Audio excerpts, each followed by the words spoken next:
તો નમસ્કાર મારા ભાઈઓ, કેમ છો યાર? વિડીયોમાં તમારું હાર્દિક સ્વાગત છે. તો મિત્રો, અત્યારે સૌથી પહેલા વાત કરવામાં આવે તો તમે નાનકડી એક વહાલી આ દીકરી જોઈ લો સાહેબ. આ દીકરી હવે એવું લાગી રહ્યું છે કે કોઈ ભગવાનનો અવતાર હશે.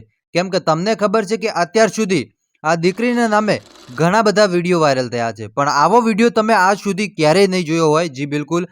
અને આ વિડીયો તમને અલ્કેશ મોદી ઓફિશિયલ યુટ્યુબ ચેનલમાં જોવા મળશે. તો ચાલો ભાઈઓ, વિડીયોની કરીએ છીએ આપણે શરૂઆત. એની પહેલાં નવા આવ્યા હોય તો વિડીયોને એક લાઇક કરી નાખજો અને ચેનલ ઉપર આજે પહેલી વાર જ આવ્યા હોય તો ચેનલને જરૂર સબસ્ક્રાઇબ કરજો, જેથી કરીને દેશ અને દુનિયાના તમામ સમાચારો સૌથી પહેલાં તમારી પાસે મળતા રહેશે. તો ભાઈઓ, અત્યારે સૌથી પહેલાં વાત કરવામાં આવે તો તમે આ નાનકડી દીકરી જોઈ લો, જેને જોઈને હવે એવું લાગી રહ્યું છે કે આ જરૂર કોઈ માતાજીનો અવતાર હોઈ શકે છે. કેમ કે જો કદાચ માતાજીનો અવતાર ન હોય તો ભાઈ પછી દીકરી આ રીતનું બોલી કેમ શકે? કેમ કે તમને ખબર છે કે અત્યારે જેટલા પણ મોટા લોકો છે એ લોકો પણ અત્યારે ઇન્ટરવ્યૂ આપવા જાય છે ત્યાં પાછા પડી જાય છે.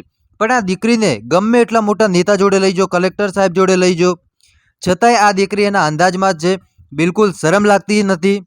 એટલે આપણે જોયું છે મિત્રો કે જ્યારે આપણે કંઈ પણ ઇન્ટરવ્યૂ પર ગમે ત્યાં જતા હોય છે તો બોલવામાં આપણે ક્યાંક કન્ફ્યુઝ થઈ જઈએ, પાછા પડી જઈએ. પણ આટલી નાનકડી દીકરી એવું લાગે છે કે જાણે 40 વર્ષનો માણસ હોય ને એને પાછો પાડી નાખે.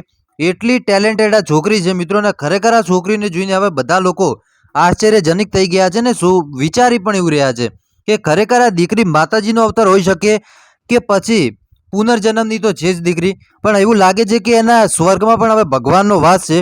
બાકી ભાઈઓ, તમને શું લાગે છે કે ખરેખર આ દીકરીમાં માતાજીનો અવતાર હોઈ શકે છે કે પછી આ દીકરી એની એ જ છે? કમેન્ટ કરવાનું બિલકુલ ના ભૂલતા. તો બસ આજ માટે આટલું જ રાખીએ છીએ. અને દીકરી વિશે તમે શું કહેશો ભાઈઓ? 2 શબ્દ જરૂર લખજો. કેમ કે પુનર્જન્મની છોકરી છે અને તમને ખબર છે કે દીકરીના આશીર્વાદ હંમેશા માટે કામ આવે છે. તો તમે શું કહેશો ભાઈઓ? કમેન્ટ કરવાનું બિલકુલ ના ભૂલતા. બસ આજ માટે આટલું જ રાખીએ છીએ. મળીએ છીએ નવા વિડીયોમાં. ત્યાં સુધી બધાને જય માતાજી, જય દ્વારકાધીશ.